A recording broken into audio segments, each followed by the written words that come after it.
여호와께서 모세에게 이르시되 너는 어찌하여 내게 부르짖느냐.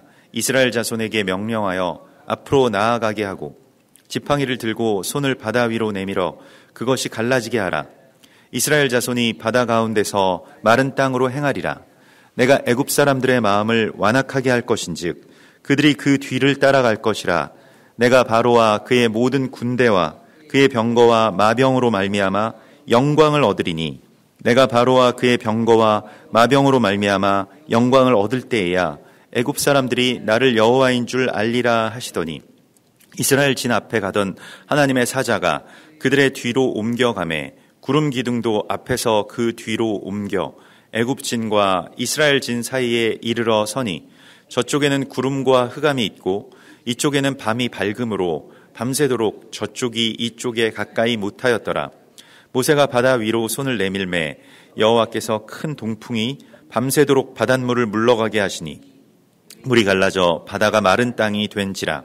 이스라엘 자손이 바다 가운데를 육지로 걸어가고 물은 그들의 좌우에 벽이 되니 애굽 사람들과 바로의 말들 병거들과 그 마병들이 다 그들의 뒤를 추격하여 바다 가운데로 들어오는지라. 새벽에 여호와께서 불과 구름 기둥 가운데서 애굽 군대를 보시고 애굽 군대를 어지럽게 하시며 그들의 병거 바퀴를 벗겨서 달리기가 어렵게 하시니 애굽 사람들이 이르되 이스라엘 앞에서 우리가 도망하자. 여호와가 그들을 위하여 싸워 애굽 사람들을 치는도다. 아멘. 이번 주에 이 베샬라흐의 말씀을 통해서 하나님께서 이스라엘 백성들을 지금 보내시는 또 그렇게 하나님의 길로 나아가게 하시는 그러한 과정들을 우리 가운데 다시 한번 세세히 보라고 말씀을 하십니다. 그래서 출애굽을 하고 또 여러 가지의 일들이 있었습니다만은 우리가 이 유월절 또 출애굽 하면 생각나는 게 이제 홍해 바다가 갈라지는 그러한 사건이죠. 그래서 곧바로 이스라엘 백성들 그 밤에 나와서 이제 홍해 바다를 그냥 하나님께서 갈라주시고 또 그 길로 그냥 나아가라라고 했으면 정말 우리 출애굽하길 잘했구나. 또 이렇게 하나님께서 우리를 위해서 이렇게 길을 다 예비해 주셨구나 하고 더 많이 은혜를 받았을 겁니다. 그리고 더 믿는 자들의 숫자도 더 늘어났을 것이고요. 근데 백성들이 그렇게 하도록 하나님이 그 모든 것들을 다 갖추어 놓지 않으시고 이 출애굽이라고 하는 것도 구원의 여정이라고 하는 것이 어떤 그 길을 물론 하나님께서 앞서 가시면서 우리를 인도해 주시지만 우리와 함께 그 길을 만들어가는 하나님을 보게 됩니다. 그래서 그것은 하나님께서는 굉장히 쉬운 일이시겠죠. 하나님 세상을 만드셨기 때문에 바다를 가르신다거나 구름 기둥과 불 기둥을 그렇게 세우신다거나 굳이 그렇게 하지 않으시더라도 하나님의 역사는 굉장히 쉽게도 이루어질 수 있을 것입니다. 하나님께서 그렇게 하시기로 정하신다면.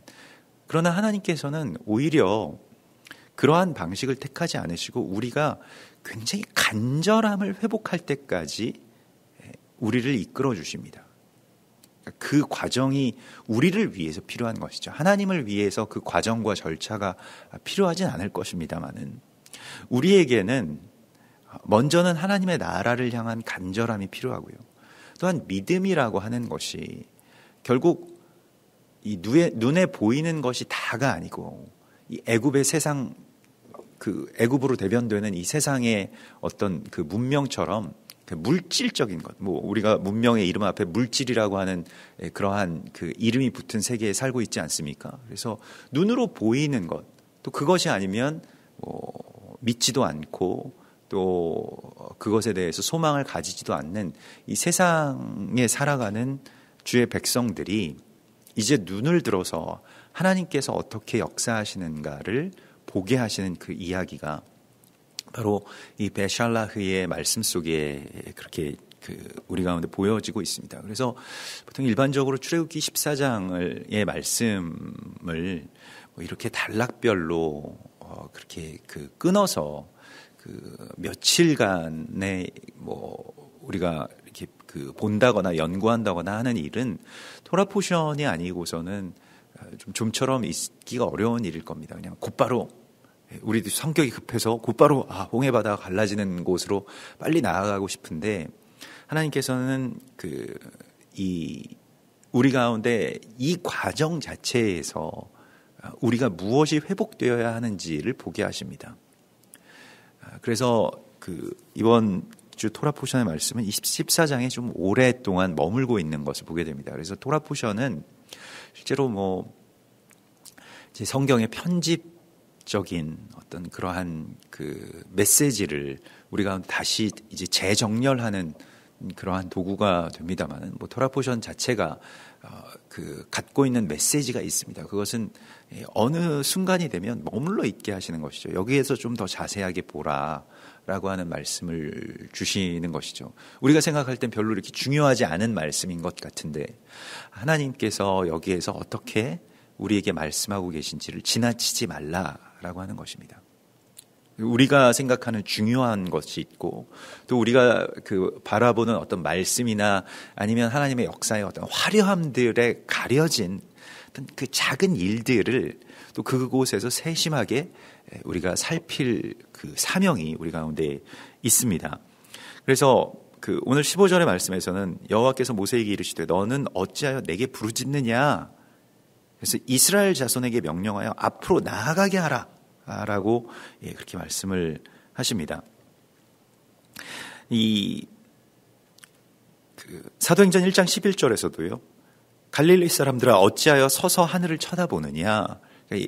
예수께서 승천하신 후에 그냥 하늘만 바라보고 있으니까요. 너희 가운데서 하늘로 올려지신 이 예수는 하늘로 가심을 본 그대로 오시리라. 이렇게 말씀을 하시고 천사가 그래서 그의 제자들에게는 이제 나아가라고 말씀을 하시죠. 또 기도의 자리로 또 주께서 명령하신 사명을 향해서 나아가라고 말씀을 하시고 있습니다.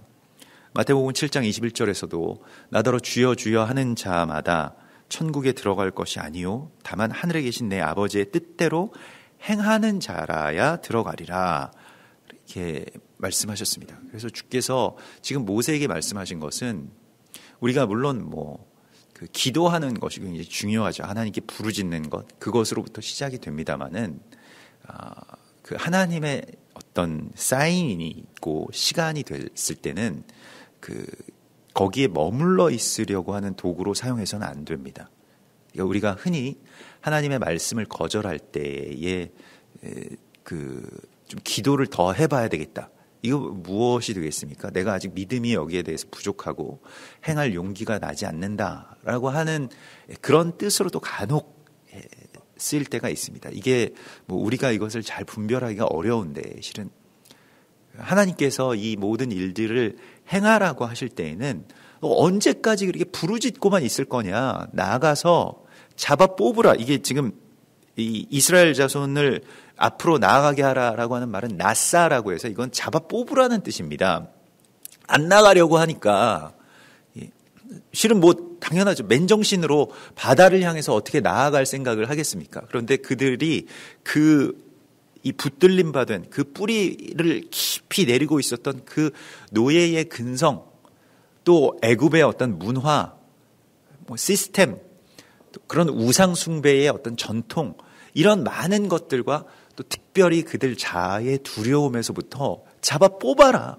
이게 나싸. 그래서 사실은 이 주의 지휘관들을 네스임이라고 하거든요. 네스임이라고 하는 것은 이 뽑아 올림을 받은 사람들을 말합니다. 그러니까 주님의 사람들과 용사들을 이 네스임, 뽑아냄을 받은 자들이라는 그런 뜻입니다. 그래서 특별히 이 장막의 말뚝을 뽑는 것, 그것을 이제 나싸라고 이야기를 하는데요. 이 여행을 떠날 때도 출발하다, 이게 비행기가 이륙하는 것과 같이 테이크 오프 이 정도의 이야기가 될 겁니다. 그러니까 잡아 뽑는다라고 하는 것이고요. 그래서 출발한다, 행진한다, 예전의 것들을 제거한다, 이러한 뜻이죠. 그래서 우리에게 이 일을 행하라고 말씀을 하십니다. 출애굽이라고 하는 것은 하나님께서 일으켜 주시는 기적과 더불어서 우리가 그 이전에 어떤 그 깊이 뿌리 내리고 있었던 나의 잘못된 그 뿌리를 뽑아버리는 것입니다. 거기서 뽑혀지는 것입니다. 그것이 이 출애굽에서 우리가 나아가야 할 길임을 말씀을 하십니다. 그래서 이게 길이 열려서 그 길로 걸어가는 것이 출애굽의 여정이 아니고요. 믿음의 여정이 아니고 먼저 나아가기 시작하면 길이 열리는 것이 이제 출애굽의 어떤 순서라고 하는 것을 우리가 보게 됩니다. 그래서 백성들이 먼저 나아가고 모세가 앞서가서 손을 내밀고 이러한 일들이 있을 때에 길들이 열리는 것을 보게 됩니다. 그래서 그 16절에서 지팡이를 들고 손을 바다 위로 내밀어 그것이 갈라지게 하라. 사실 우리는 이 기적이 일어났음을 알기 때문에 뭐 어떤 독자의 입장에서는 모세에게 빨리 손을 내밀고 이거 이 바다가 갈라지게 하라. 뭐 이렇게 이야기를 하고 싶습니다만은 모세가 처음에 이 말씀을 들었을 때 굉장히 황당했을 것 같습니다. 지팡이 하나 들고 바다로 가서 홍해 바다 그 끝이 보이지 않는 그 바다로 가서 거기에서 그 손을 바다 위로 내밀어서 그 갈라지게 하라. 해본 적이 없기 때문에요. 바다가 갈라진다라고 하는 생각을 누가 하겠습니까? 특별히 유대인들 같은 경우에는 바다라고 하는 것은 뭐 그냥 죽음을 뜻하는 곳입니다. 거기는 그냥 나아가면 다 죽는다. 그러니까 바다에서 뭐 마실 수도 없고요. 또 이들이 그 오랫동안 뭐 그 유목을 하던 민족이기 때문에 이 해양 민족인 뭐 그런 뭐 블레셋이나 이 헬라 사람들과는 다르게 바다에 대해서는 좀 공포심을 갖고 있습니다. 근데 거기에다가 손을 내밀어서 바다가 갈라진다라고 하는 것이요.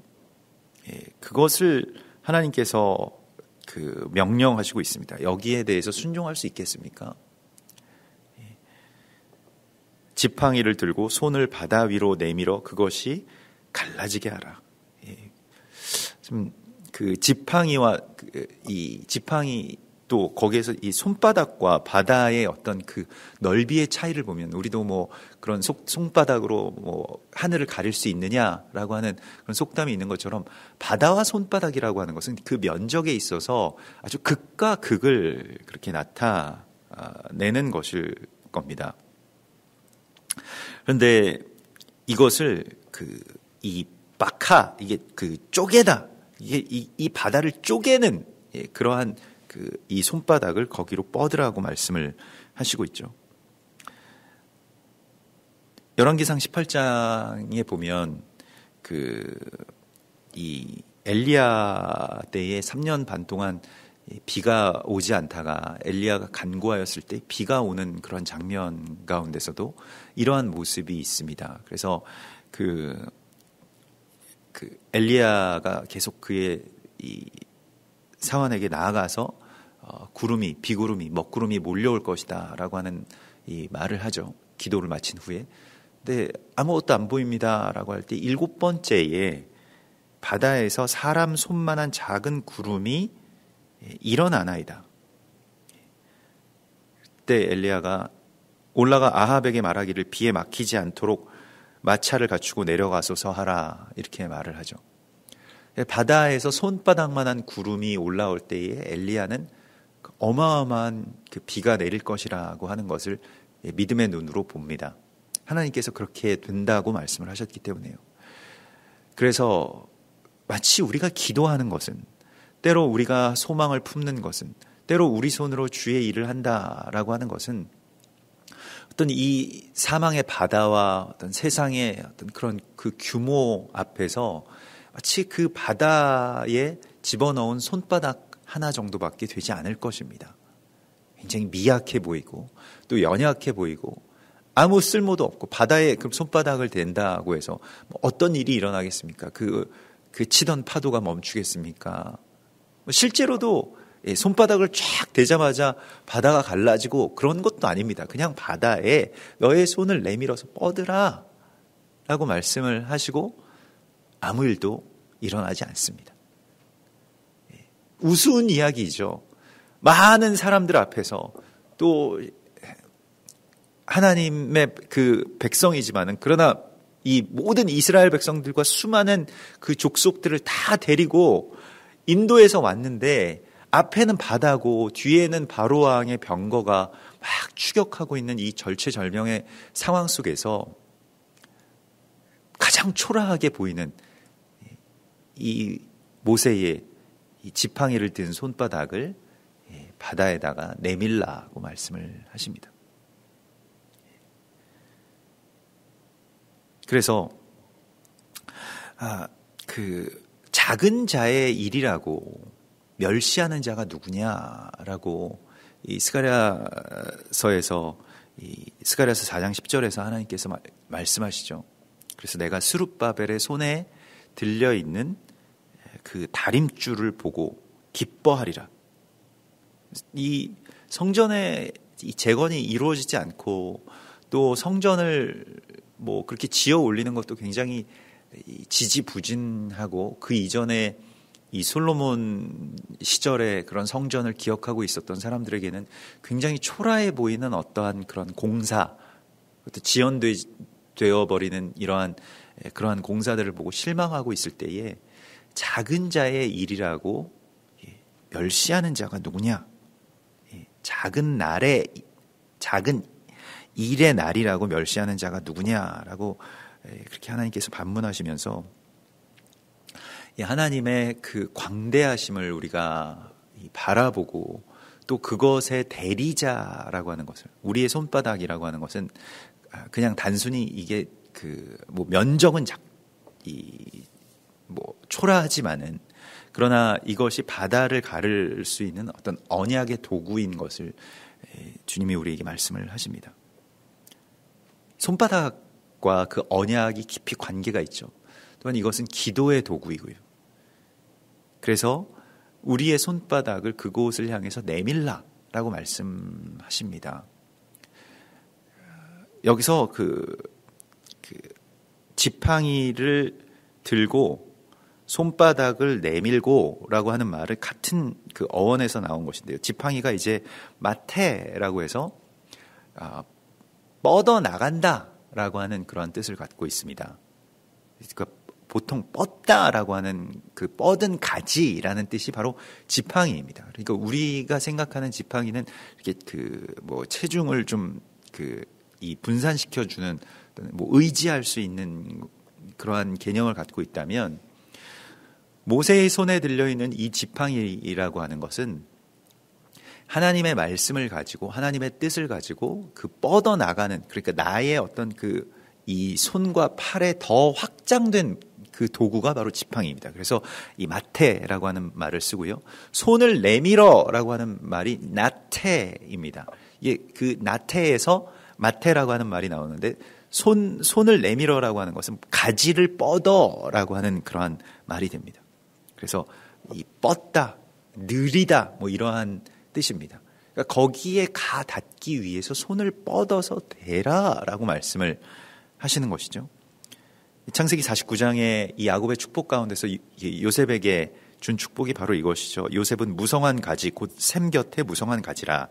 그 가지가 담을 넘었도다. 그러니까 가지라고 하는 것의 속성은 뻗어나가는 것, 그러니까 살아있다라고 한다면 뻗어나가는 것이 이제 가지의 그러한 속성입니다. 믿음으로써 그 죽음의 바다를 향해서 너희 손을 내밀어라 라고 말씀을 하시고 있죠. 그래서 내가 애굽 사람의 마음을 완악하게 할 것인지 그들이 그 뒤를 따라 들어갈 것이라. 내가 그 군대와 그의 병거와 마병으로 말미암아 영광을 얻으리라. 그래서 바로 왕과 애굽 사람들의 마음의 완악함이라고 하는 것은 결국에는 하나님의 영광이 될 것이라고 그렇게 말씀을 하시고 있습니다. 지금 현재로서는 믿어지기 어려운 이야기이죠. 이스라엘 백성들, 이 출애굽의 백성들에게 있어서의 가장 큰 위협과 장애 중의 장애가 바로 왕의 추격입니다. 추격을 하지 않게 해주시면 우리가 제일 좋을 것 같은데 추격을 하게 되고 그리고 이제 곧 우리가 다 죽는다라고 하는 어떤 그런 공포감 속에 사로잡혀 있을 때 하나님께서는 오히려 그것이 하나님의 영광을 드러내는 일이 될 것이다 라고 말씀하십니다. 이러한 어떤 영적인 반전을 하나님께서 이스라엘 백성들이 경험하기를 원하십니다. 그러면서 자라나기를 원하시고요. 또 이러한 상황 속에서 손을 뻗어서 바다를 향해서 나아가기를 원하십니다. 이런 일들이 없으면 성장이라고 하는 것이 있을 수가 없죠. 가지가 뻗질 않고 그냥 그 안에서 맴돌게 됩니다. 그냥 자기 자신으로 다시 돌아가게 되고요. 그래서 이게 어떻게 보면 하나님께서 이제 대적들을 세우시는 이유가 또 강력한 어떤 권세까지 주시고 그러한 일들을 하시는 이유가 물론 그게 다 하나님이 하시는 것이 아니고 사단이 그런 일들을 또한 그렇게 하는 데에 하나님께서 용인해 주시는 그런 이유가 때때로 그 대적으로 인해서 우리가 이 하나님의 나라를 향해서 가 닿을 수 있는 또 출발할 수 있는 그러한 그 발걸음을 시작하기 때문에 그렇습니다. 이런 일들을 하나님께서 행하시죠. 그리고 결과적으로는 하나님께서 그것을 통해서 영광을 받으신다라고 말씀을 하시고 있습니다. 또 내가 바로와 그의 병거와 마병으로 말미암아 영광을 얻을 때에야 애굽 사람들이 나를 여호와인 줄 알리라 이렇게 말씀을 하십니다. 그래서 이 애굽 사람들에게 있어서 또 이 세상이 여호와께서 하나님이신 줄을 완전히 확정하게 될 것이다 라고 말씀을 하십니다. 애굽 사람들에게 남아 있었던 바로 왕의 마음이 완악해진 이유가 무엇일까요? 뭔가 하나 더 믿는 구석이 있었기 때문입니다. 그것은 그들의 무력이었죠. 병거와 마병, 말과 그 많은 마병들이 우리에게 있어서 가장 큰 어떤 그런 힘인데 그걸 한 번도 사용해 보지 못하고 이 노예들을 다 빼앗겼기 때문에요. 노예들을 빼앗긴다는 것은 이 피라미드의 제일 밑에 칸에 어떤 돌을 빼내는 것과 같이 이 나라 전체가 흔들릴 수 있는 일이라고 하는 것을 이 노예에 매여 있는 이 상층부의 사람들이 누구보다도 더 잘 알죠. 그래서 계속 마음이 완악해지는 겁니다. 그들 없이 내가 살 수 없다라고 하는 것을 가장 잘 아는 자들이기 때문에 그렇습니다. 그래서 이걸 다시 한번 잡으려고 하죠. 아들들이 죽었음에도 불구하고 그 분노를 가지고 또 이스라엘 백성들을 맹렬하게 추격하는 그 병거와 마병 얼마나 공포스러웠겠습니까? 근데 그것으로 인해서 내가 영광을 받게 되고 특별히 내가 영광을 그렇게 받게 될 때에 애굽 사람들이 나를 하나님인 줄, 여호와인 줄을 알리라. 여호와 하나님이 어떤 분이신 줄을 알게 되는 것이고요. 신명기 17장 14절에 보면 내가 만일 내 하나님 여호와께서 내게 주시는 땅에 이르러 그 땅을 차지하고 거주할 때에 왕을 세워야 되겠다라고 하는 그런 생각이 나거든 그 왕에 대한 규례를 신명기서 17장에서 주시는데요. 그는 병마를 많이 두지 말 것이요. 이게 첫 번째입니다. 왕의 규례에 있어서 첫 번째가 무엇이냐면 병마를 많이 두고 그걸 의지해서 그것을 통해서 그 힘과 권력을 유지하려고 하지 말라. 또 병마를 많이 얻으려고 백성들을 애굽으로 돌아가게 하지 말지니 이는 여호와께서 너희에게 이르시기를 너희가 이후에는 그 길로 다시 돌아가지 말 것이라 하셨음이며. 그러니까 이 병마 물론 이 가나안 땅에는 이게 말이 잘 그렇게 많지 않은 땅이기 때문에 말을 얻기 위해서는 애굽으로 가서 애굽에서 말을 수입해다가 우리도 다른 나라의 왕들처럼 이렇게 그 병마를 그 기병대를 갖춘 어떤 그러한 아주 최신식 군대를 갖춘 그러한 왕이 세워지고 또 왕이 그렇게 되려고 애를 쓰려고 하는 그것에 대해서 가장 먼저 경계하고 있다는 겁니다.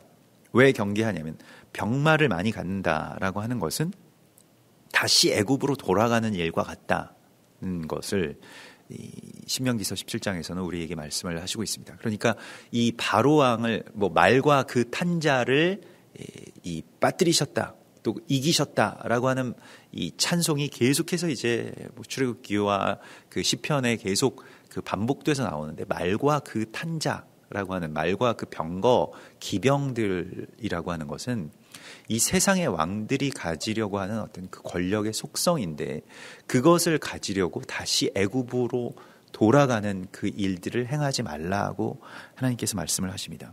그러면 우리는 어떤 왕이 되어야 되는가? 사실은 그 성경, 이 토라의 말씀이라고 하는 것은 이 노예에서 그 노예의 근성을 버리고 왕의 어떤 통치 규범과도 같습니다. 물론 하나님께서 우리를 다스리시지만, 예수와께서 우리 통치자이십니다마는, 우리가 그의 백성임과 동시에 우리는 또한 우리에게 하나님께서 분깃으로 그 줄로 재어주신 그 구역에 왕과 같은 그런 통치자로서 위임을 받았습니다. 이 위임이라고 하는 것이 굉장히 중요한 개념인데, 하나님이 다 다스리시는 것이 아니고 하나님은 우리를 다스리시고 우리는 또한 땅을 다스려야 됩니다.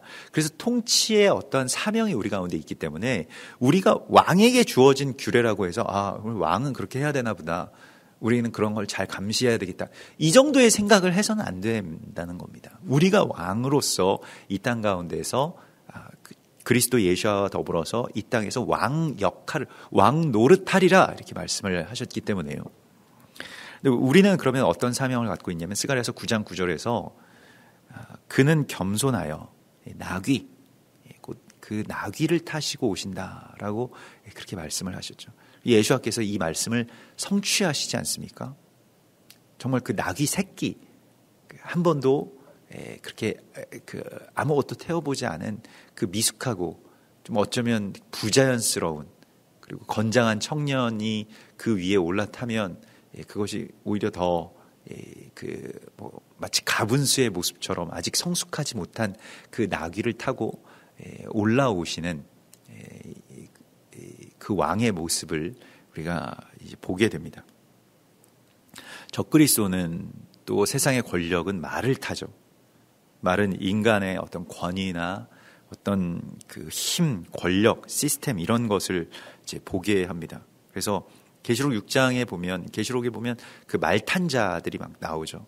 그래서 그 내가 봄에 청황색 말이 나오는데, 그 탄자의 이름은 사망이니 음부가 그 뒤를 따르더라. 그래서 이러한 그 말탄 자들과의 이 대결이 이제 시작되는 것을 하나님께서 우리 가운데 보여주십니다. 그런데 거기에 영광이 있는 것이 아니라, 세상의 영광은 뭐 그 말과 그 탄자들의 어떤 권력,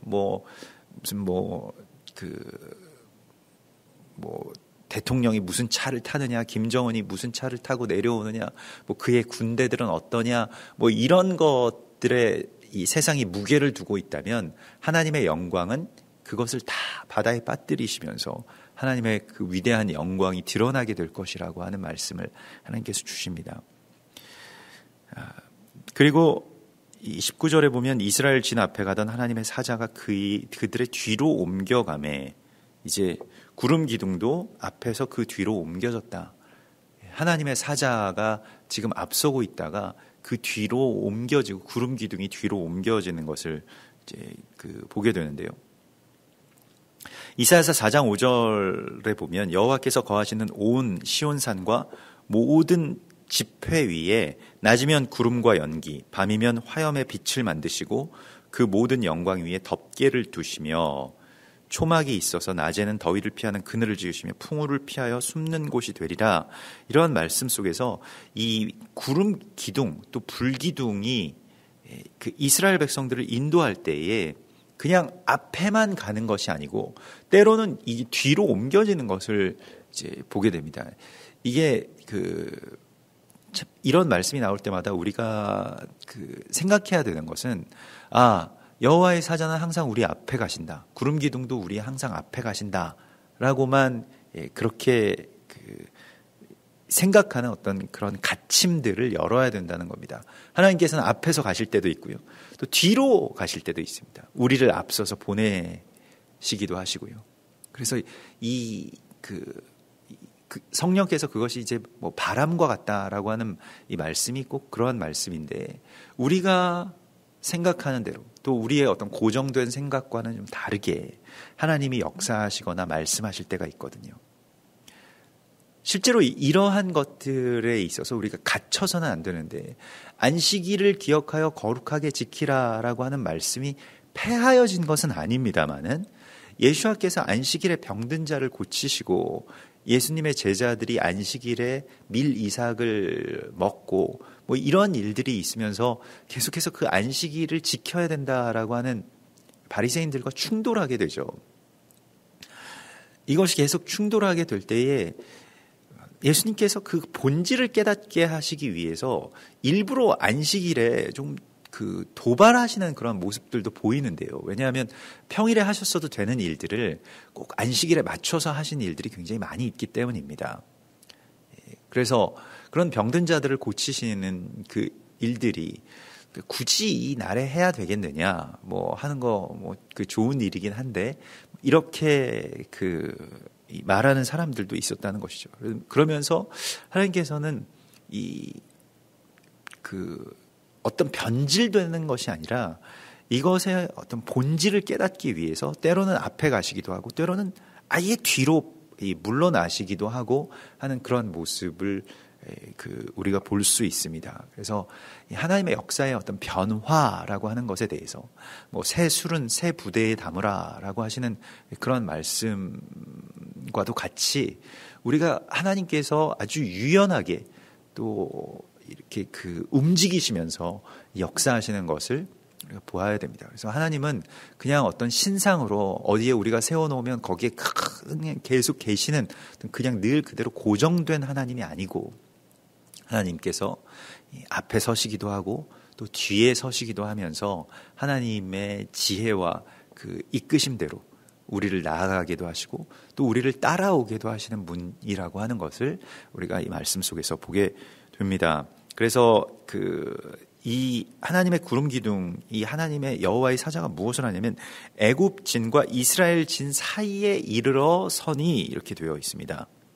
그래서 저쪽에는 구름과 흑암이 있고 이쪽에는 밤이 밝음으로 밤새도록 저쪽이 이쪽에 가까이 하지 못하였더라. 이것이 이제 거룩입니다. 거룩은 이 카도시라고 하는 것은 구별하다라고 하는 것이고요. 저 어둠과 또 이쪽의 밝음이 섞이지 않도록 하는 것이 이제 하나님의 그 거룩한 이야기입니다. 그래서 이 고린도후서 6장 15절에서 그리스도와 벨리알이 어찌 조화되며 빛과 어둠이 어찌 사귀며 믿는 자와 믿지 않는 자가 어찌 상관하며, 여기 상관한다라고 하는 것은 함께 결합된다는 것을 말합니다. 그것이 혼합된다는 것을 말합니다. 하나님의 성전과 우상이 어찌 일치가 되리요. 우리는 살아계신 하나님의 성전이라. 그래서 우리가 이 세상과 구별된다라고 하는 것은 어떤 비진리와 섞이지 않는다라고 하는 것을 이 하나님의 이 역사하심을 통해서 우리 안에 이루시도록 우리가 늘 간구해야 됩니다. 이것이 섞이기가 굉장히 쉽고요. 또 그렇게 혼합하려고 계속 대적이 많이 애를 쓰죠.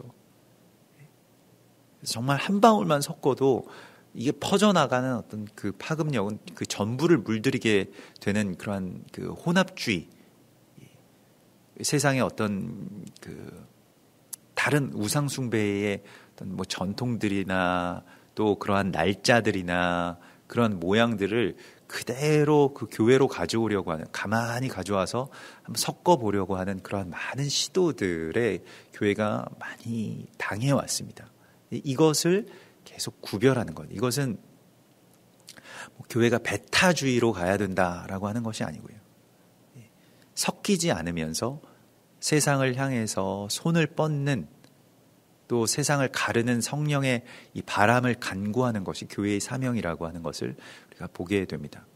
그래서 세상 속의 그리스도인으로 이 혼합되지 않는다라고 하는 것에 대해서 우리가 마지막 때에 어떻게 지켜나갈 것이냐, 지금 이 뭐 시대 정신이 말하고 있는 것과 또 성경이 말하고 있는 어떤 진리가 지금 점점 격차가 벌어지고 있는데, 이 세상의 어떤 권력과 또 세상의 시스템은 계속해서 하나님의 나라와 그 질서를 부정하고 그들의 어떤 그 권력을 강화하는 것을 향해서 나아가고 있는데, 이걸 어떻게 우리가 그럼 여기서 섞이지 않으면서 나아갈 것이냐라고 하는 것을 성경에서는 그 빛과 어두움의 구별을 통해서 하나님께서 서 계신, 하나님의 그 기둥이 서 있는 곳을 보라고 말씀을 하시죠. 그래서 이 구름 기둥이라고 말씀을 하시는데, 이 구름이라고 하는 것은 이제 아난이라고 해서 이것은 이 물의 속성을 갖고 있죠. 수증기, 이 물. 그래서 말씀을 뜻하는 것이고요. 말씀이 기둥이 되고 말씀이 기준이 되는 것입니다. 그래서 시대에서 아무리 좋다라고 하는 말도 말씀에 어긋난 것이면 우리가 그 판단할 게 아닙니다. 내가 판단해, 내 견해에 의해서는 이것이 아니고 말씀에는 이렇게 되어 있기 때문에 이것은 옳지 않다, 이것과 섞이는 것은 옳지 않다라고 하면 섞이지 않으면 되는 것입니다. 하나님이 어디에 서 계신가, 하나님의 말씀이 어디에서 기둥으로 서 있는가가 굉장히 중요합니다. 오늘날의 모든 어떤 가치들이 다 혼탁해지고, 성별도 혼탁해지고, 정치적인 것도, 아니면 세상에서 어떤 진리와 비진리가 실은 아무것도 아니고, 그냥 우리가 합의하고 세워놓은 어떤 그냥 허상의 구조일 뿐이다, 이렇게 파악하는 세상 속에 우리가 살아가고 있거든요. 이게 이 무신론의 깊은 어떤 뿌리에서 나온 그러한 세상을 바라보는 어떤 인식 가운데서 나온 겁니다. 다 우리가 합의하기 나름이다. 성별이라고 하는 것도 하나님이 정해주신 거 그런 거 없다. 하나님이 없으니까요, 그들에게는. 그러니까 우리가 어떻게 합의하느냐에 따라서 달라지는 것이다. 중세 기독교 사회에서 있었던 그런 모든 것들의 합의가 지금 다 이제 무너져 내리고, 그리고 새롭게 그냥 우리가 합의하면 그만이다. 이게 이제 구조를 새롭게 자기들의 방식대로 세워나가자고 하는 그러한 대적의 방식이고요. 철학이나 신학에서도 이 구조주의라고 하는 것이, 물론 그건 세상을 파악하는 어떤 그 렌즈이긴 합니다만은, 또한 이 세상을 그렇게 세워나가고자 하는 어떤 그런 생각이죠. 그래서 최근에 역사를 바라본다거나 아니면 어떤 사회의 현안을 바라본다거나 할 때 히브리데이 유발 하랄이나 그런 그 여러 학자들, 유명한 학자들이나 사상가들이 계속 우리가 어떻게 사회적으로 합의를 보느냐를 굉장히 중시하죠. 또 그것을 그렇게 볼 수 있도록 많은 어떤 그런 여론들을 만들어 가고요. 실제로는 악한 것을 아주 선한 것으로 포장하거나, 또 가장 부정한 것을 거룩한 것에 섞으려고 하는 이런 시도들은 계속해서 일어나게 되고 얼마간 성공하게 될 것입니다. 하나님의 백성들은, 또 하나님의 나라를 향해서 나아가는 우리들은 이것을 이제 구별하는 그 일들을 감당하게 될 것입니다. 근데 구별하기 시작하면 이제 그냥 그 전에는 좀 답답하다, 고리타분하다, 막혀있다, 이런 이 말을 듣고 지나쳐버릴 일들이 이제는 분노의 대상이 되어버리게 되죠. 점점 미움을 받게 되고요. 이것은 좋은 일입니다. 하나님의 때가, 그리스도 예수와의 날이 가까웠다라고 하는 것을 말하는 것이고, 교회가 살아있게 되면 세상으로부터 미움을 받는 것이 당연한 속성이기 때문에요. 세상이 너희를 좋아하면 너희가 나에게 속하지 않았다라고 주께서 말씀을 하시기 때문에요. 세상과 섞이지 않는 것을 통해서 세상이 미움을 받더라도 우리가 그렇게 되는 것이 맞죠. 미움받지 않기 위해서 같이 범죄를 저지른다. 이게 마치 우리의 학교에서나 세상 속에서 일어나는 일들 가운데 하나가, 다 같이 죄를 짓는데 너만 혼자 안 짓느냐. 그러면 이제 미움을 받게 되는 것인데, 그 범죄에 우리가 가담하게 되면 세상이 안 미워하게 될 겁니다. 이러한 상황 속에서 섞이지 않는 것, 그래서 그 빛 가운데에 빛이 밝음으로, 여기서는 빛이 밝기 때문에 어둠이 섞일 수가 없었다라고 그렇게 말씀을 하고 있습니다. 이쪽에는 밤이 밝음으로 밤새도록 저쪽이 이쪽 것과 가까이 하지 못하였더라. 이렇게 말씀하고 있습니다. 그러니까 배척하는 것으로 구별할 수가 없습니다. 이게 이제 배척하는 방식으로 구별하려고 했던 것이 이제 이스라엘 백성들이나 또 바리새인들의 어떤 패착이라고 할 수가 있겠는데요. 그냥 밝음으로 섞이지 않는 겁니다. 그냥 그 밝음 가운데에 그 밝음에 그 빛 가운데에 그냥 거하는 것으로 그 어둠과 섞이지 않는 것이지, 그냥 내가 이 어둠 그 경계로 막 나가가지고요, 막 내가 이걸 막아서겠다라고 하면 막지 못하는 것이죠. 우리가 그것과 막 그렇게 연구해서 싸우고 이럴 필요가 없고요. 성경에서는 그래서 어둠에 대해서 적그리스도의 어떤 세력에 대해서 메리칩에 대해서 말씀하고 있지 않습니다. 그것이 온다고 할지라도 빛 가운데서 하나님의 말씀, 하나님의 진리, 그리스도 예수와의 그 빛 가운데 우리가 거하게 되면 그것이 섞일 수가 없습니다. 그게 빛의 힘입니다. 이 빛으로, 그러니까 어둠이 빛을 이기지 못하기 때문에요. 그래서 하나님의 빛 가운데 있으라고 말씀을 하시고 있습니다. 그래서 모세가 순종하죠. 바다 위로 손을 내밀매 여호와께서 큰 동풍이 바닷물을 밤새도록 물러가게 하셨다. 그래서 물이 갈라져 바다가 마른 땅이 된지라 이렇게 되어 있습니다. 참 그 동풍이라고 하는 것이 이제 성경에서 그 동쪽에서부터 불어오는 이 바람이 여러 번 이제 여호와의 바람으로 그렇게 보이고요. 또 이거 성령을 뜻하는 것이고요. 또 하나님께서 이 바다와 육지를 구별하실 때 창세기 1장에서 보면 하나님이 이 천하의 물이 한 곳으로 모이고 묻이 드러나라 하시니 그대로 되니라 이렇게 말씀을 하시죠. 그래서 다시 한번 이 창조의 역사가, 하나님의 나라의 이 땅의 이 창조의 역사가 일어나는 것을 보게 하십니다. 그래서 땅이 물에서 나오게 되는 역사가 일어나는데, 여기서 중요한 것은 밤새도록 동풍이 불어서 바닷물을 말린다라고 하는 그런 개념입니다. 바닷물은 우리가 알듯이 이것은 죽음을 뜻하는, 사망의 권세를 뜻하는 것인데, 동풍은 성령의 바람을 뜻하는 것입니다. 이것이 밤새도록 이 구별된 이 진영에서 불어나와서 바다를 말리고 있습니다. 그냥 막 쫙 갈라지고 이러한 것이 아니라 마치 헤어 드라이어로 뭘 말리는 것처럼, 그 물기를 말리는 것처럼 이 바닷물을 지금 말리고 있습니다. 밤새도록요. 모세는 손을 뻗고 있고 이스라엘 백성들은 밤새 기도하고 있습니다. 그리고 성령의 바람이 계속해서 불어오죠. 우리가 바람이라고 하는 거 왜 이렇게 글쎄요, 바람이 최근에 그렇게 고마웠던 적은 어제가 처음인 것 같은데, 어제 바람이 굉장히 많이 불더라고요. 그러면서 아주 뿌옇게 있었던 어떤 이 미세먼지들이 금세 사라지게 되는데, 오늘날 우리가 갖고 있는 어떤 기술, 힘, 정부의 어떤 시스템, 이런 것들이 다 무용지물이 되고, 이게 숨도 못 쉬고 산다라고 하는 것이 가장 괴로운 일이지 않습니까? 근데 그런 일들이 어떻게 해결될까? 바람 한 방으로 해결되는 거예요.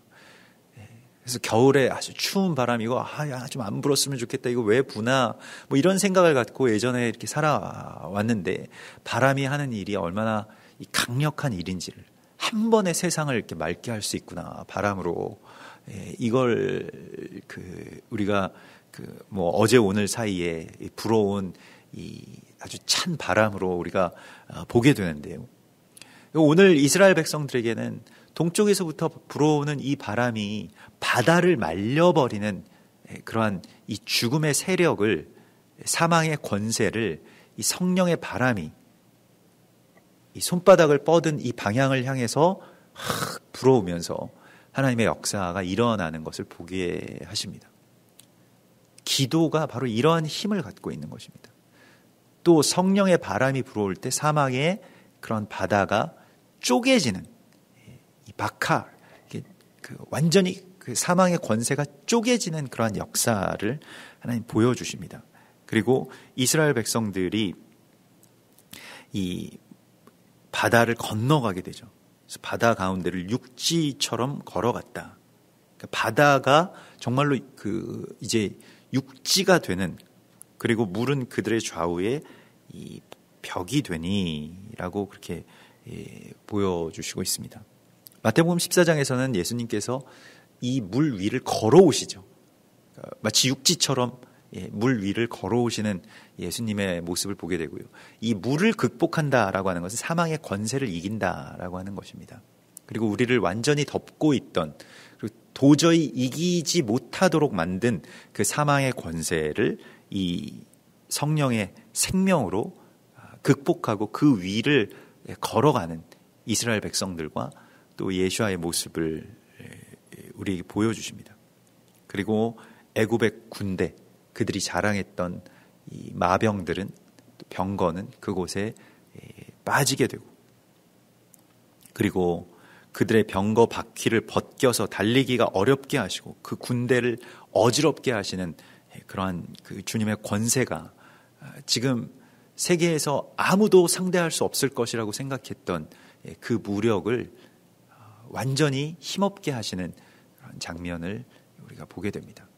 그래서 우리가 이전에 두려워하던 것들을 두려워하지 말고 이제 하나님의 말씀 속에서 우리의 작은 손바닥을 뻗어서 하나님께서 말씀하신 저 바다를 향해서 내 손바닥을 뻗고 또 우리의 가지를 뻗고 그것을 향해서 기도하기 시작할 때 하나님께서 동풍을 내실 것입니다. 성령의 바람이 불어오게 하실 것입니다. 우리가 저 북녘 땅을 향해서 또 열방을 향해서 저 이슬람 국가들을 향해서 또 이스라엘을 향해서 손을 뻗고 하나님 말씀하신 대로 기도할 때에 마치 바다를 향해서 내민 내 초라한 손바닥처럼 작고 연약해 보일지라도 하나님께서는 그것을 통해서 하나님의 거룩한 바람이 불어오게 하시고 성령의 역사로 말미암아서 그 사망의 모든 물들이 다 마르고 하나님의 땅이 드러나게 될 것이라고 약속하십니다. 우리 같이 기도하겠습니다. 하늘에 계신 우리 아버지시여, 이름이 거룩히 여김을 받으시오며 나라의 임하옵시며 뜻이 하늘에서 이룬 것 같이 땅에서도 이루어지이다. 오늘날 우리에게 일용할 양식을 주옵시고 우리가 우리에게 죄 지은 자를 사하여 준 것 같이 우리 죄를 사하여 주옵시고 우리를 시험에 들게 하지 마옵시고 다만 악에서 구하옵소서. 대개 나라와 권세와 영광이 아버지께 영원히 있사옵나이다.